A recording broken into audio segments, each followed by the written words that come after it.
Nicknamed Jack the Ripper, however, no one knows who this cold-blooded killer really is, only that he is the one behind one of the world's most notorious and longest-running murders. This murderer in the Whitechapel district of London, England in 1888 murdered 5 women, all of them prostitutes, and then dismembered their bodies. Police speculated that this sick killer could be a surgeon, a butcher, or someone who had to be skilled with a scalpel. Therefore, this hidden killer was named Jack the Ripper. Jack the Ripper also sent letters outlining his murders to taunt and challenge the police. To this day, the Jack the Ripper murder case remains an unsolved mystery, and the perpetrator has never been brought to light.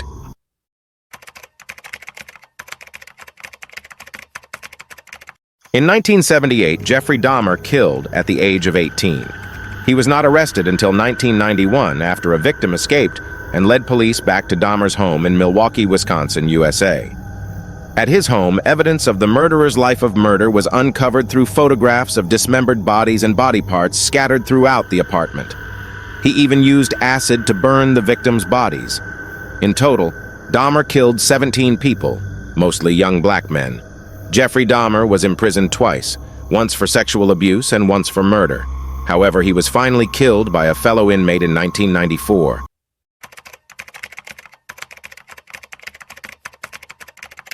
Harold Shipman, also known as Dr. Death, is believed to have murdered 218 of his patients, although the total number of victims may have been as high as 250.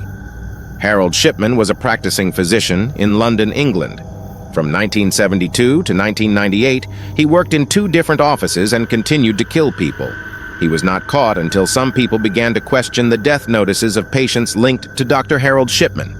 Among those who were suspicious of Harold's actions was a funeral director. Notably, most of the victims were elderly women who died in bed not at night, but during the day. One time, he tried to make a will for a victim that named his doctor as the beneficiary. This caused the victim's daughter to become suspicious and report it to the police. Harold Shipman's evil deeds were finally brought to light. He was convicted in 2000. In 2004, he took his own life in prison.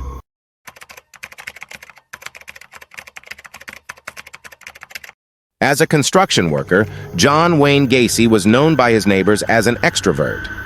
John Wayne Gacy often participated in local activities and even acted as a clown at birthday parties.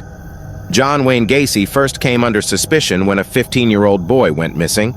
The boy was last seen with Gacy. This was not the only time the families of the missing boys had suspected Gacy. However, this time local authorities began to investigate the case seriously. Immediately, a search warrant allowed police to enter Gacy's house.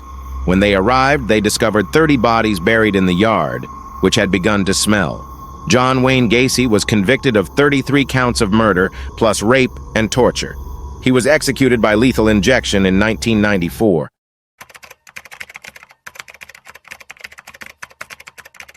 Chicago has had its share of killers, but perhaps none more haunted than H. Holmes, a pharmacist who turned a hotel into a torture chamber. Before the 1893 World's Fair, Holmes moved to Chicago and began converting a hotel into a murder scene. He turned the hotel into a maze of gas pipes, secret passages and trapdoors, dead-end hallways, soundproofed mattresses, and torture devices.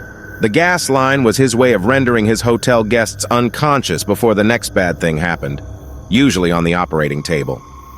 He then burned the victims' bodies in an incinerator located in the building, while also committing life insurance fraud. He committed a total of 30 murders until a fellow con man turned him into the police over a dispute over money. H. Holmes was eventually hanged in 1896. The Beast of the Andes. Pedro Lopez was a notorious Colombian serial killer and child rapist.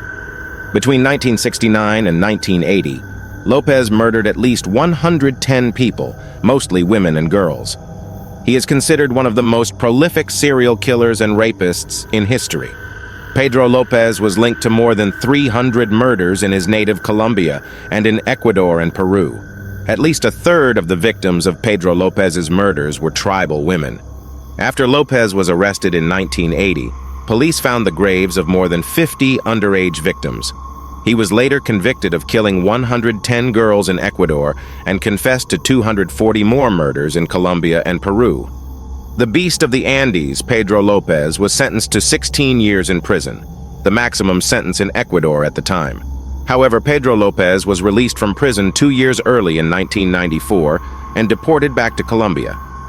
At that time, Pedro Lopez was considered insane and was committed to a psychiatric hospital. In 1998, Pedro Lopez was declared healthy by doctors and released on bail, on condition that he report to local authorities. Lopez immediately went into hiding. Lopez was last seen in September 1999 when he went to renew his citizenship card at the Civil Registry Office. In 2002, Colombian police and Interpol issued an arrest warrant for Lopez for a murder that bore similarities to his modus operandi. The Interpol warrant was revoked in 2005, but Lopez may still be hiding somewhere.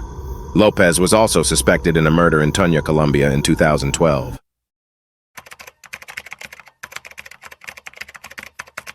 Theodore Robert Bundy, or Ted Bundy, was a serial killer who kidnapped, raped, and murdered dozens of women and girls during the 1970s. After more than a decade of denial, he confessed to 30 murders in 7 states in the U.S. between 1974 and 1978. The actual total number of victims he murdered remains unknown. Bundy often used drugs to render his victims unconscious, kidnapped them, took them to another place to rape and kill them.